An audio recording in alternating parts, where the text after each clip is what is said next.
Kalau saudara bisa memilih seorang pengurus, bukan pengurus apalah, terserah gitu ya. Saudara pilih seorang yang pintar, yang hebat, yang punya talenta yang banyak tapi orangnya sombong. Atau saudara pilih orang yang tidak bisa apa-apa, tapi dia rendah hati sekali, rohani sekali, rajin. Pokoknya rohani.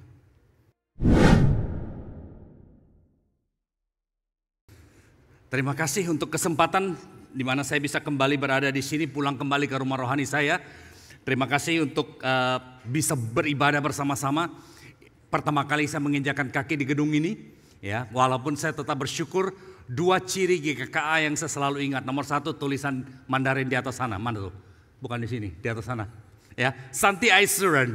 Itu harus ada, itu baru GKKA. Walaupun kita tidak tahu bagaimana caranya ngomong, nggak tahu bagaimana caranya sebut, ini cirinya GKKA, ya. Selalu mengingatkan Tuhan mencintai dunia. Yang kedua, selalu ada balkon. Dulu waktu kalau saya nak khotbah, tempat saya selalu bukan di balkon ini, di atas, ya. Karena kalau mau tidur tidak kelihatan. Saya bersyukur untuk kesempatan bisa kembali di sini, ya, Pak Alex dan para hamba Tuhan lainnya. Majelis, terima kasih untuk kesempatan yang diberikan pada saya, mempercayakan saya untuk bisa di mimbar ini. Nama saya Hengki Ciok, saya dulu melayani di GKKA, ini pelayanan pertama saya. Saya dulu menjadi pembina KPPZ, ya, ada beberapa anak-anak KPPZ, dan tadi pagi KPPZ zaman dulu itu sempat tampil. Bersyukur bisa bertemu dengan mereka. Dan juga saya dulu menjadi pembina KKZ, Komisi Keluarga Sion. Kalau nggak salah sekarang katanya Ibu Lydia, ya, Ibu Lydia yang jadi pembinanya. Kemudian juga saya sempat menjadi pembina sekolah minggu, ya. Zaman di mana saya di GKK itu bisa dikatakan merupakan satu zaman yang zaman formatif, zaman yang membentuk saya. Saya bersyukur ada orang-orang seperti Pak Bun yang mengajar saya untuk bagaimana caranya melayani Tuhan, bukan hanya melalui kata-kata, tapi juga melalui cara dia melayani. Saya belajar bagaimana caranya besuk, bagaimana caranya melayani yang lain, ya. Dan saya bersyukur bisa melihat sekarang ini generasi-generasi muda yang ada, ya, seperti Martinus, seperti teman-teman lain di dalam worship team. Dan juga satu hal yang saya mesti sebutkan, saya mesti katakan. Kalau hari ini saya sampai overtime, jangan salahkan saya. Oke? Karena sebelum saya naik mimbar, saya dibawa mampir ke warung kopi di belakang. Ya, Todi kasih saya enggak tahu berapa gelas kopi di situ. Jadi ini penuh dengan kafein, saya mesti keluarkan semua. Oke, jadi kita akan di sini barangkali sampai malam nanti. Saudara-saudara dikasih Tuhan, kita kalau berbicara mengenai, kita hari ini saya diminta untuk berbicara mengenai approval. Diminta untuk berbicara mengenai penerimaan. Nah, kalau kita berbicara mengenai approval, saudara, ini merupakan satu hal yang sering kali kita tidak sadar. Karena kelihatannya normal sekali, kelihatannya ini memang sesuatu yang biasa. Kita mau diterima. Kenapa saudara ada di sini hari ini? Kenapa saudara bersedia untuk ikut di LCS? Kenapa saudara datang ke GKKA? Kalau saya mulai dengan pertanyaan yang terakhir, kami sebagai hamba Tuhan, itu betul-betul harus rendah hati. Karena hampir, saya bisa katakan barangkali 70-80% orang datang ke gereja, biasanya bukan karena pendetanya. Saudara mungkin datang karena Pak Alex. Ya, dia lebih bagus, lebih hebat, lebih apa semua dari saya semua. Tapi jarang sekali saya dengar orang bilang dia datang ke gereja karena pendetanya. Kebanyakan datang karena apa? Ada teman. Ya kan? Datang karena ada teman, ada kenalan, dan kemudian datang karena disambut dengan baik. Ya kan? Kalau kita tidak disambut di sini, kita tidak mau datang. Saya ketemu dengan beberapa anak pemuda, mereka mengatakan, oh mereka secara khusus datang. Ada yang datang dari Manado, ada yang datang dari Mary itu di mana? Mamuju atau Mamasa? Saya suka bingung yang mana dia. Datang secara khusus. Saya bersyukur karena mereka adalah teman-teman saya. Saya bersyukur mereka menyambut saya dengan hangat, dikasih makan terus. Cuma tolong konsisten. Kalau sudah dikasih makan terus, jangan bicara cokmo. Gimana caranya dibilang cokmo tapi dikasih makan? Sudah dikasih makan dibilang cokmo lagi. Ya mesti jelas. Ya kan? Bisa ketemu dengan orang yang kita suka, bertemu dengan orang yang kita dekat, kita disambut dengan ramah, disambut dengan hangat. Ini merupakan sesuatu yang kita selalu suka. Karena itu dari seri yang kita bicarakan dalam beberapa seri ini, minggu depan saya tahu kalian akan berbicara mengenai kontrol. Pak Joseph atau Pak Roni yang akan bicara mengenai itu. Ya. Dari beberapa topik yang dibicarakan ini, saya kira topik mengenai approval, topik mengenai penerimaan ini adalah sesuatu yang merupakan challenge, merupakan tantangan yang paling banyak kita hadapi. Karena kenapa? Ini yang paling kita tidak sadar, tetapi juga di satu sisi paling kita butuhkan. Karena penerimaan itu berhubungan dengan harga diri. Penerimaan itu berhubungan dengan harkat kita, berhubungan dengan martabat kita. Penerimaan itu berhubungan dengan cara kita untuk melihat siapa kita yang sebenarnya, dan kita tidak bisa sama sekali menolak adanya validasi dari luar. Kita tidak bisa sama sekali mengatakan saya tidak membutuhkan penerimaan dari luar, karena bagian dari identitas diri kita yang kita tidak bisa abaikan adalah identitas sosial kita. Bagaimana dunia, bagaimana komunitas memandang kita. Nah, hari ini saya ingin mengajak kita untuk memikirkan satu tantangan ini. Mari kita bersama-sama membuka dari Yohanes pasal yang ke-12. Yohanes pasal 12 ayat 42 dan 43 ini berbicara mengenai beberapa orang Yahudi, dan bahkan di sini dalam ayat 42 dikatakan para pemimpin Yahudi. Dikatakan banyak juga di antara pemimpin yang percaya kepada Yesus, tetapi karena orang-orang Farisi mereka tidak mengakuinya dengan berterus terang, supaya mereka jangan dikucilkan. Sebab mereka lebih suka akan kehormatan manusia daripada kehormatan Allah. Nah, saudara lihat di sini, saudara, Lukas pasal 2, 42, 43, itu berbicara mengenai dikotomi, berbicara mengenai konflik yang ada di dalam kehidupan sosial kita. Apakah kita ini mau mengakui iman kita, atau kita mengungkapkan iman kita? Kita mengakui iman kita, kita menyatakan iman kita, saya seorang Kristen.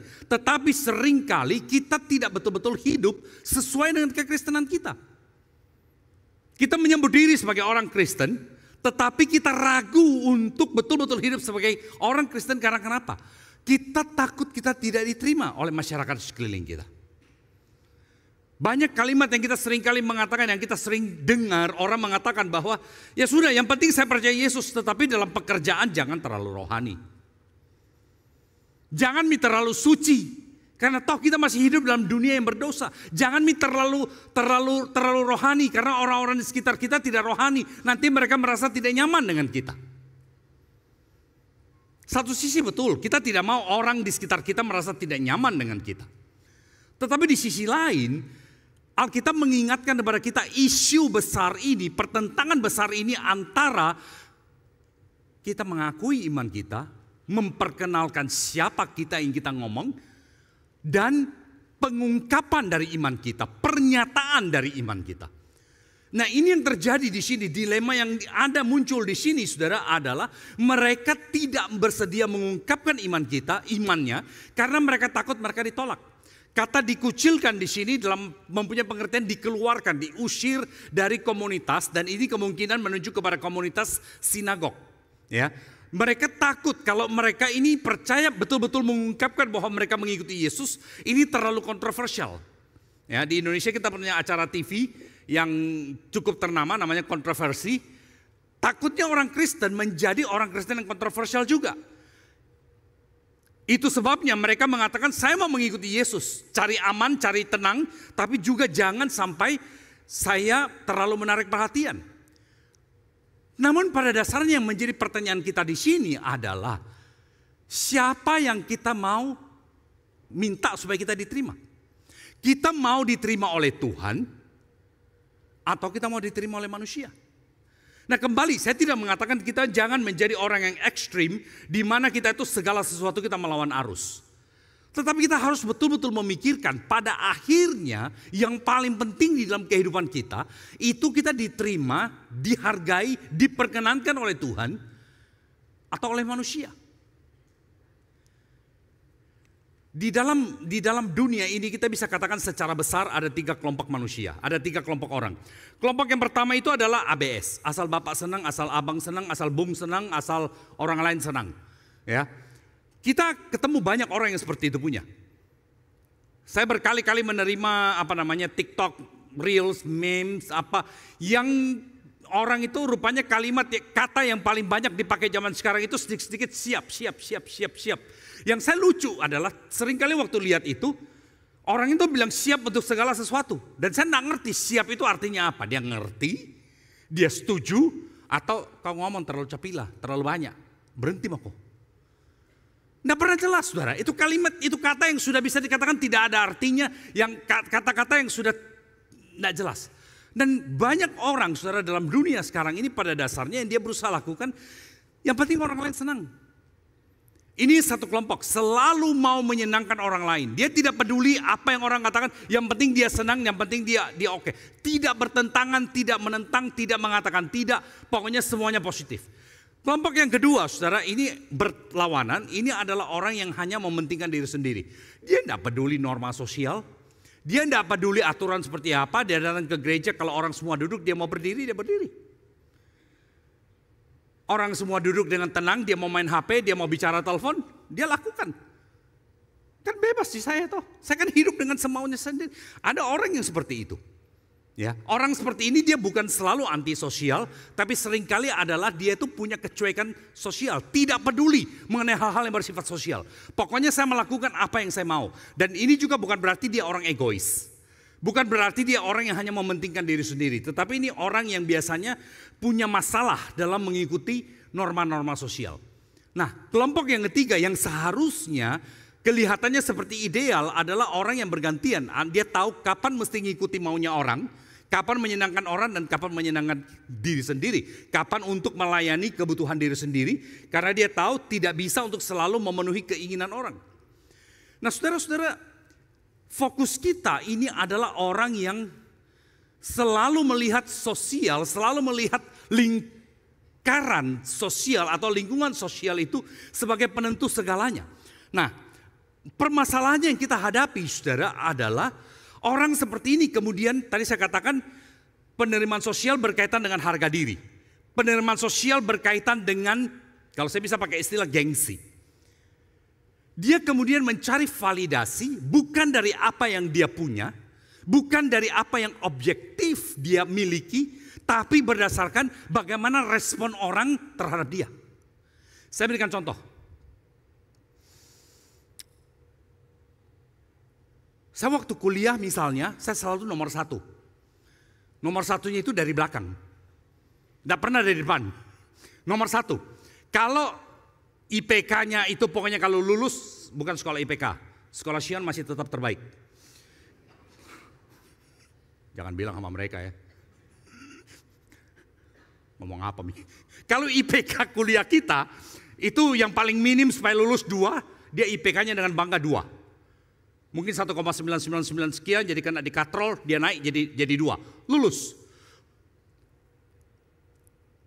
Itu yang objektif. Atau bahkan kadang-kadang tidak lulus. Akibatnya apa yang terjadi? Supaya dia diterima oleh masyarakat, belilah dia ijazah. Belilah dia gelar. Belilah dia pengakuan-pengakuan dari lain. Ya, masuk dalam organisasi, masuk dalam data perhimpunan apa, yang kemudian semua sertifikat dipasang. Saya seringkali waktu di Amerika saya bekerja dengan tim dari Indonesia, dengan tamu-tamu dari Indonesia. Dan kalau lihat kartu namanya, ya sekarang bukan kartu nama ya, kayak biodatanya begitu, CV-nya begitu. Saya kadang-kadang suka ngomong sama mereka gini, Pak, tolong waktu perkenalkan diri, jangan itu yang di belakang-belakang itu disebut semua. Ya. Dia sudah punya apa CFM, punya apa, data sertifikat apa yang saya tahu itu susah didapat, saya tahu itu penting, masalahnya tidak ada yang mengerti itu apa. Jadi waktu sebut memperkenalkan diri, tolong sebut namanya saja. Tidak usah dibarengi dengan yang di depan itu ada profesor, doktor, insinyur, dokter, terus di belakangnya ada ST, SM, ST. Bingung saudara, orang tidak tahu yang mana.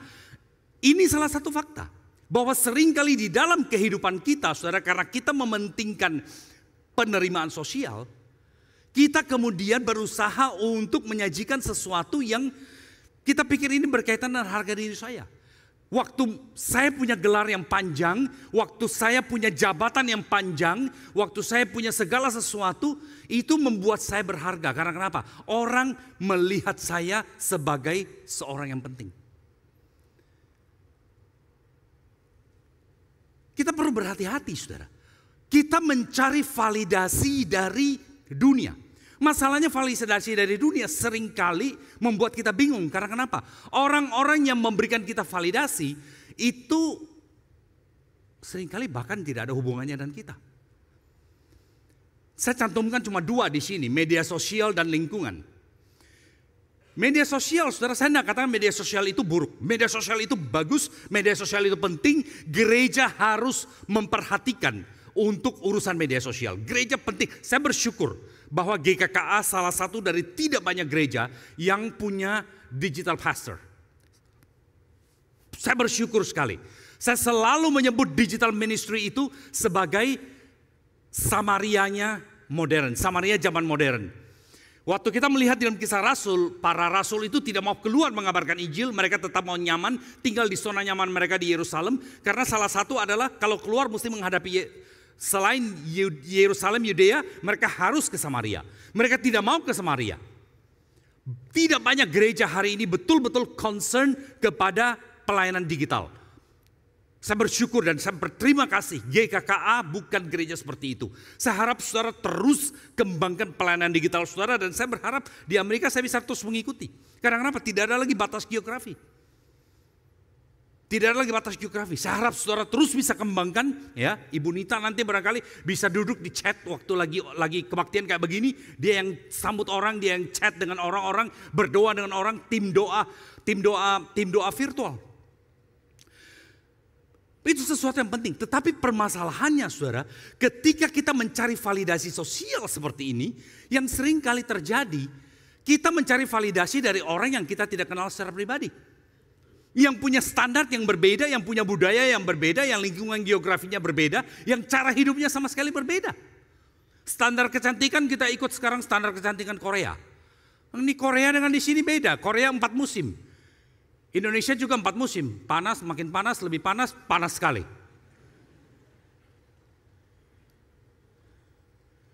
Iya toh. Lah kenapa kita kok ikut gayanya mereka? Saya beberapa kali nonton film Indonesia, saya berusaha untuk pengen tahu di Netflix itu, saya senang film-film Indonesia sudah mulai muncul.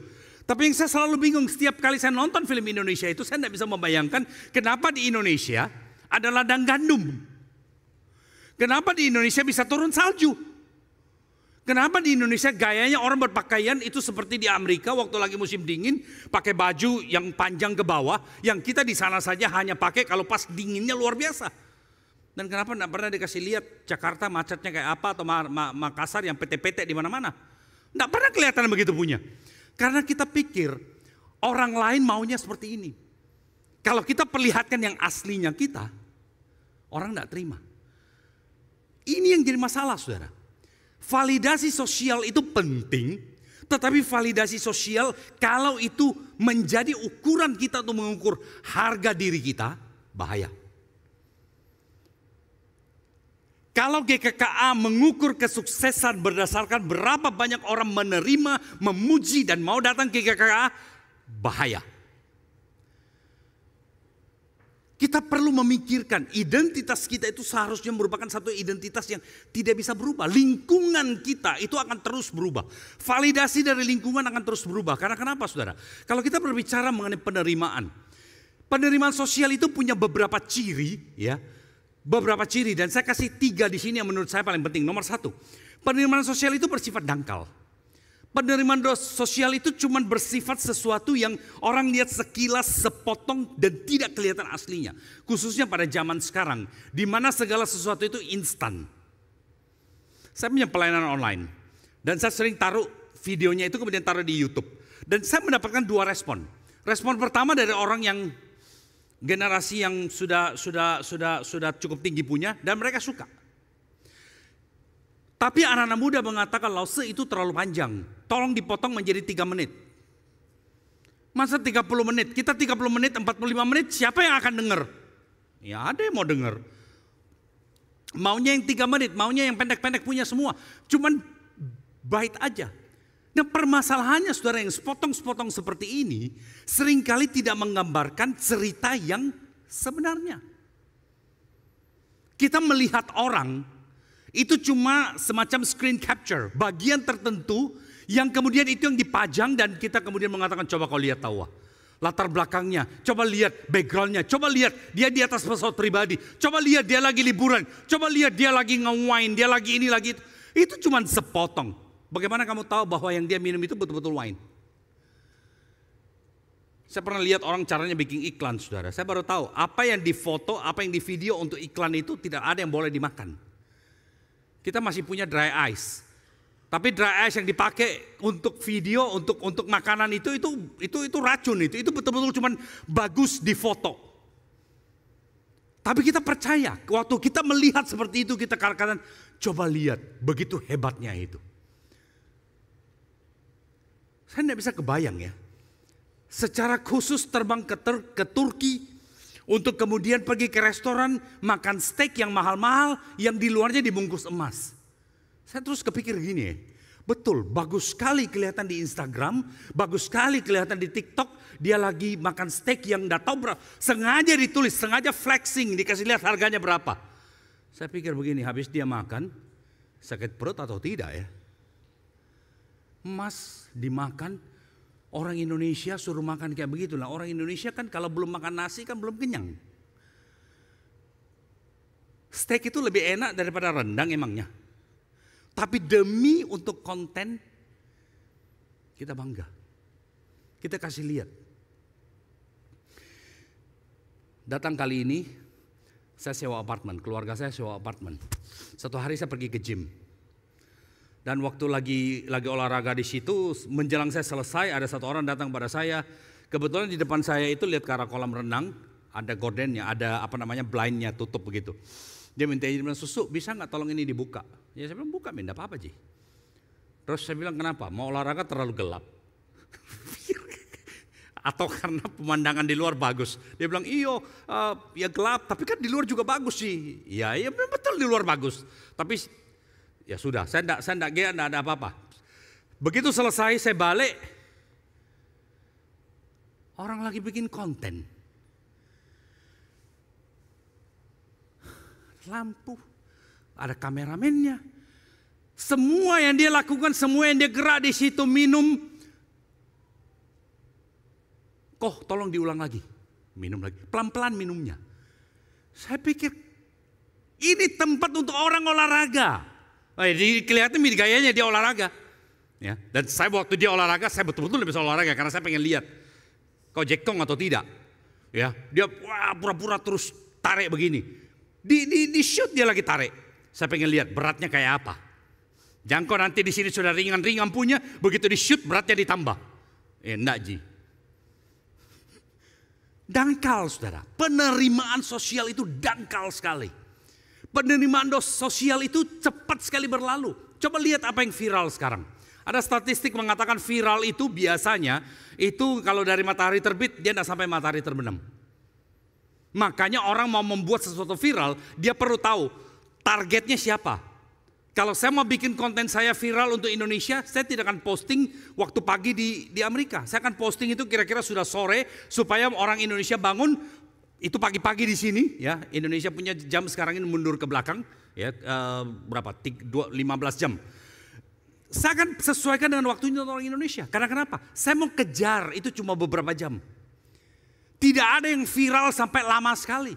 Kecuali sudah terlalu lama, dia muncul kembali, dipakai ulang kembali. Nah, itu menjadi viral.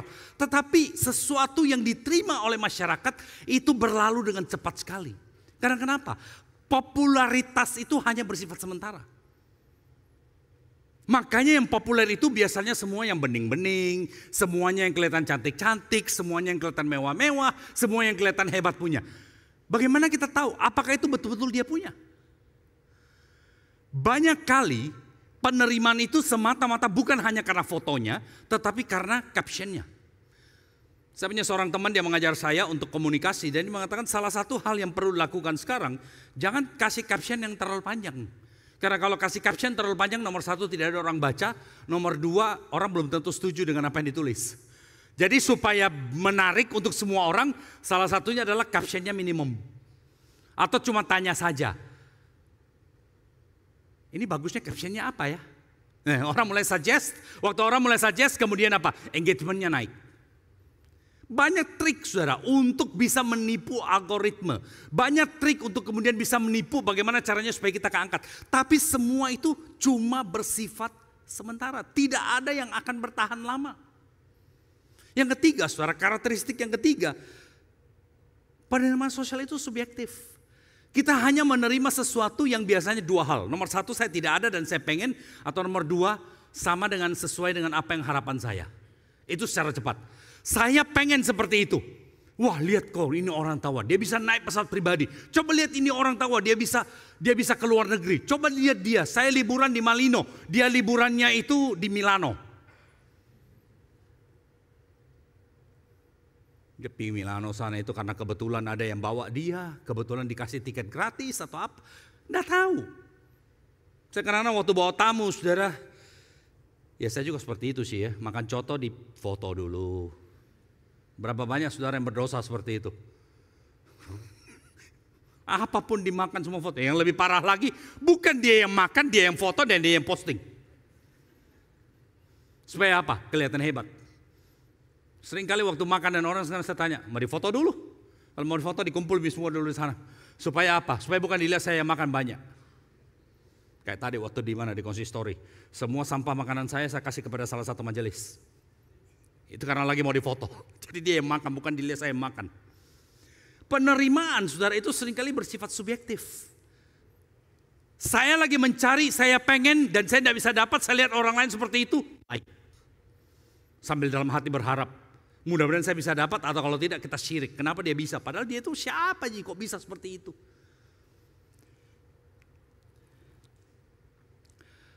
Waktu kita berbicara mengenai penerimaan saudara, kita mesti memikirkan konsekuensinya. Penerimaan sosial itu punya beberapa konsekuensi. Nomor satu saudara, itu bisa mengubah nilai kehidupan kita, bahkan mengubah iman kita. Berapa banyak orang berganti agama, beralih agama, dari Kristen menjadi bukan Kristen, bahkan dari bukan Kristen menjadi Kristen demi masuk ke dalam tatanan sosial tertentu, dalam lingkaran sosial tertentu. Kehidupan kita, nilai-nilai kita bisa berubah. Karena kenapa? Kita tidak punya nilai objektif di dalam kehidupan kita.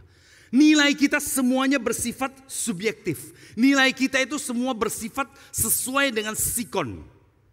Kalau singkong enak. Sikon selalu bikin pusing saudara. Karena kenapa? Sikon selalu berubah.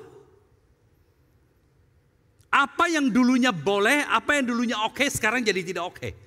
Apa yang dulunya tidak oke, sekarang menjadi oke. Nah coba sekarang, bagaimana saudara mengikuti itu kalau tren itu terus berubah?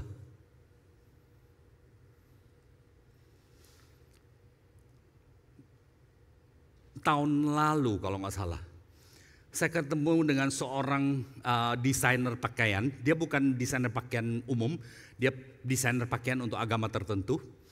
Saya bicara dengan dia. Saya kebetulan di Jakarta, saya diajak jalan sama adik saya dan saya ketemu dia. Terus saya tanya, datang di sini nih apa? Oh dia bilang saya sekarang pindah ke Jakarta karena banyak pameran. Jadi dia punya untuk tampilkan dia punya busana apa semua. Saya katakan trennya sekarang apa sih? Wah dia bilang Pak, tren itu mah berubah terus. Beberapa bulan saja tren itu sudah berubah. Ini busana agama. Tren itu berubah. Ya lalu gimana caranya? Ya kalau memang kita desain itu ternyata pas tidak sesuai, disimpan saja Pak. Karena beberapa bulan atau mungkin beberapa tahun kemudian pasti kembali lagi ke tren ini. Tinggal kita keluarkan lagi. Saudara coba pikir. Apa yang sekarang ini kan sudah tidak ada yang jadul. Yang jadul itu kita bilang apa? Vintage. Ya kan? Antik. Nilai itu terus berubah. Penerimaan sosial itu bisa memaksa kita mengubah nilai kita, mengubah iman kita. Dan penerimaan sosial itu seringkali kosong secara rohani, saudara. Karena kenapa? Tidak mengandalkan kebenaran. Kebenaran itu harus objektif. Sementara penerimaan sosial itu bersifat subjektif. Akibatnya ketika orang Kristen, ketika saya dan saudara itu mementingkan penerimaan sosial, kita bisa mengalami erosi iman. Iman kita itu bisa makin tergerus, iman kita itu bisa makin lama makin habis. Ya memang betul, Alkitab mengatakan sekalipun iman itu cuma sebesar biji sesawi, Iman itu punya kuasa yang besar, betul? Permasalahannya banyak orang Kristen imannya sekarang bukan cuma sebesar biji sesawi yang susah dilihat dengan mata telanjang. Iman kita sekarang ini mesti dilihat dengan mikroskop elektron. Lebih kecil dari virus. Imannya itu hampir tidak pernah kelihatan, hampir tidak pernah muncul lagi. Itu tersimpan baik-baik untuk apa? Keadaan darurat.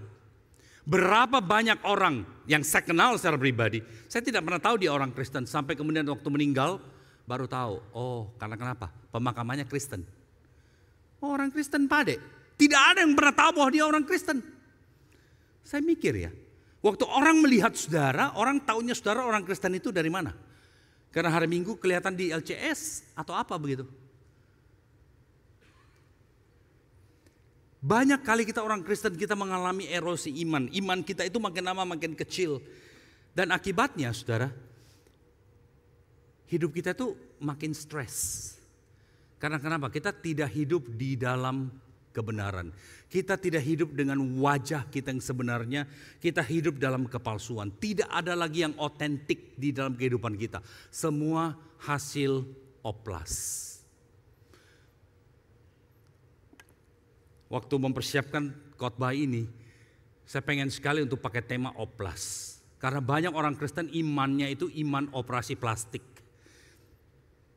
Iman yang ditambah-tambah, dipoles-poles supaya kelihatan bagus walaupun tidak betul-betul bagus. Akibatnya ya sudah, kita mengalami konflik batin.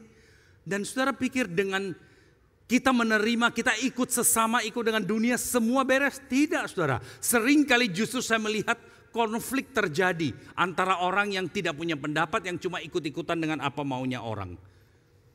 Dan bagi kita orang Kristen saudara, itu akibatnya kita lalu kehilangan kesempatan untuk bisa bersaksi, untuk bisa memperkenalkan Yesus kepada orang lain. Lalu bagaimana caranya saudara? Seharusnya kehidupan kita sebagai orang Kristen. Saya ingin mengajak kita untuk membuka beberapa bagian Alkitab. Untuk memikirkan apa yang saya ingin saudara untuk bisa bawa pulang ini. Nomor satu saudara, di dalam Efesus pasal 1 ayat 5-8. Kita diajarkan di situ, kita diberitahukan dari 4 ayat ini bahwa kehidupan kita, identitas kita di dalam Yesus itu sesuatu yang penting. Siapa kita di dalam Yesus itu penting sekali. Kalau saudara melihat di dalam ayat yang ke-5 sampai dan ayat ke-8 itu, kita diberitahu satu hal. Dan ini yang kita sering lupakan. Kita menyebut diri sebagai orang Kristen, tapi kita lupa marga kita itu adalah marganya Tuhan. Kita ini adalah anak-anak Tuhan saudara. Kita mengatakan saya menyebut diri saya ini mahasiswa Kristen. Yang penting bagi kita mahasiswanya dulu. Saya ini pengusaha Kristen. Nomor satunya adalah apa? Pengusahanya. Saya suami Kristen. Saya orang tua Kristen. Nomor satu yang paling penting adalah orang tuanya, gurunya, sekolahnya. Saya pernah ditanya, Pak Iki, kalau kau pilih orang untuk bekerja, kau pilih orang yang bisa kerja dengan baik, tapi dia bukan Kristen, atau kau pilih orang Kristen tapi kerjanya ya, bahasa Makassar paling bagus, caput toh saja. Dengan kata lain, baik tidak baik tidak tonji. Saudara pilih yang mana? Sekarang saya tanya saudara. Kalau saudara bisa memilih seorang pengurus, bukan pengurus apalah, terserah gitu ya. Saudara pilih seorang yang pintar, yang hebat, yang punya talenta yang banyak tapi orangnya sombong. Atau saudara pilih orang yang tidak bisa apa-apa, tapi dia rendah hati sekali, rohani sekali, rajin. Pokoknya rohani. Yang nomor satu adalah orang yang hebat, dia punya banyak talenta, bukan cuma dalam gereja, di luar gereja. Dalam bidangnya dia top, tapi sombong. Atau orang kedua, rohani sekali, tapi tidak bisa apa-apa. Saudara pilih siapa? Yang pilih nomor satu siapa? Bangun. Yang pilih nomor dua siapa? Nomor dua itu yang apa? Tidak bisa apa-apa, rohani gitu kan? Betul kan? Sekarang coba pikir, sudah tidak bisa apa-apa mau sombong lagi. Apa yang dia mau sombongkan? Itu pertanyaan ditanyakan kepada saya tahun 82 Saya di GKKA, saya bolos sekolah, saya ikut seminar kepemimpinan. Pendeta Tong tanya, mau pilih ketua pemuda yang jago, yang bisa segala-galanya, tapi orangnya sombong, atau yang tidak bisa apa-apa, rohani. Semua pilih yang nomor 2. Dia katakan, dah heran gereja tidak maju-maju. Saya pikir betul, saudara. Kita sering kali lupa siapa kita di dalam Yesus. Kita ini adalah penerima anugerah Tuhan. Dengan kata lain, kita punya keunikan. Kita adalah milik Tuhan. Nah, kalau kita adalah milik Tuhan, saudara, kenapa kita mesti bertanya kepada dunia, kau mau kau terima saya atau tidak? Kan aneh. Anak saya cari makannya, cari penerimaannya justru sama tetangga. Lah ini anak saya atau anak tetangga? Kan kacau, ya kan? Banyak orang Kristen seperti itu. Dia menyebut diri sebagai anak Tuhan, tetapi gaya kehidupannya kayak anak tetangga. Segala sesuatu yang dia mau dari tetangga, semua yang dia mau dari orang lain, semua yang dia mau dari masyarakat, sekalipun itu bertentangan dengan Tuhan, Tuhan Allah di surga pikir gini, katanya anakku. Tapi segala sesuatu yang membuat dia berharga, itu justru diambil dari luar. Alkitab mengingatkan pada kita, saudara, bahwa kita diberikan identitas yang berasal dari Tuhan. Saudara dan saya, kita semua adalah anak Tuhan. Kita semua adalah milik Tuhan. Yang kedua, saudara, yang saya ingin kita bawa pulang, itu berarti hidup kita, semua yang kita secara sadar lakukan, yang kita secara sungguh-sungguh mau kita lakukan, itu bukan untuk menyenangkan manusia. Kolose pasal 3 ayat 23 mengatakan, apapun yang kamu lakukan, lakukanlah itu seperti untuk Tuhan dan bukan untuk manusia. Itu berarti yang nomor 1 bukan pengusahanya.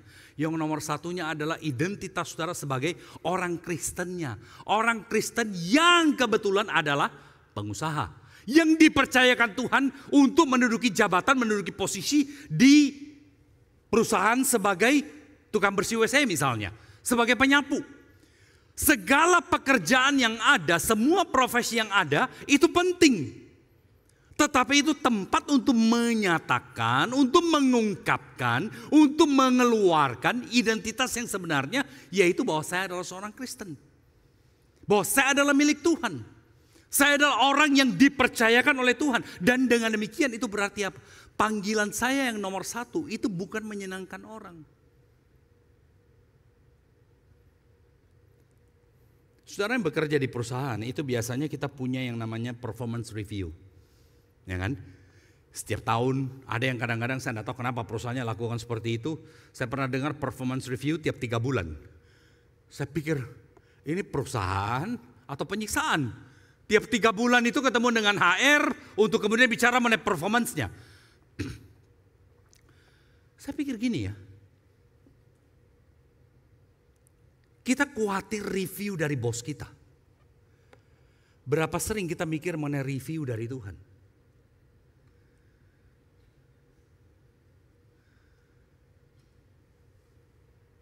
Menjadi pengkhotbah yang disukai orang itu tidak gampang.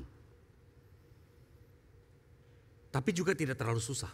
Banyak cerita yang lucu-lucu, jangan khotbah terlalu panjang. Pokoknya kasih banyak cerita yang aneh bin ajaib yang orang tidak pernah dengar barangkali. Bikin orang dibawa semua duduk senang, pulang senang. Jangan bicara persembahan, jangan bicara yang susah-susah punya. Nah, orang pulang semua bilang, lain kali undang kau lagi dia. Tapi sekarang pertanyaannya begini. Waktu Tuhan dengar hamba Tuhan melayani seperti itu, dia ngomong apa? Kamu tuh hamba Tuhan atau hambanya siapa?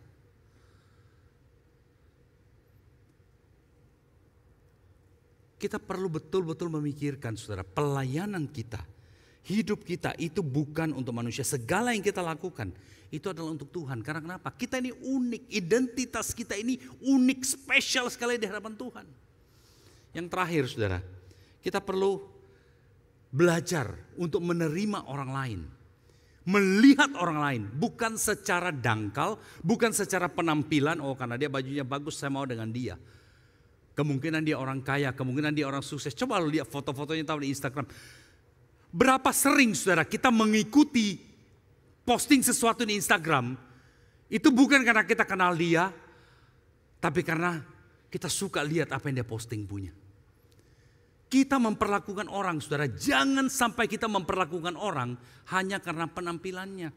Jangan sampai kita menilai orang semata-mata hanya karena kita melihat apa yang dia posting. Kita memperlakukan orang sesuai dengan apa yang kita ingin diperlakukan. Kalau saudara mau dihormati, hormati orang lebih dahulu. Saudara mau disambut di GKKA, saudara datang, saudara sambut orang lain lebih dahulu. Saudara mau dilayani di sini, jangan tunggu Pak Alex melayani saudara. Dia cuma satu orang. Saudara yang lebih dahulu melayani orang lain. Saudara yang lebih dahulu melayani sesama.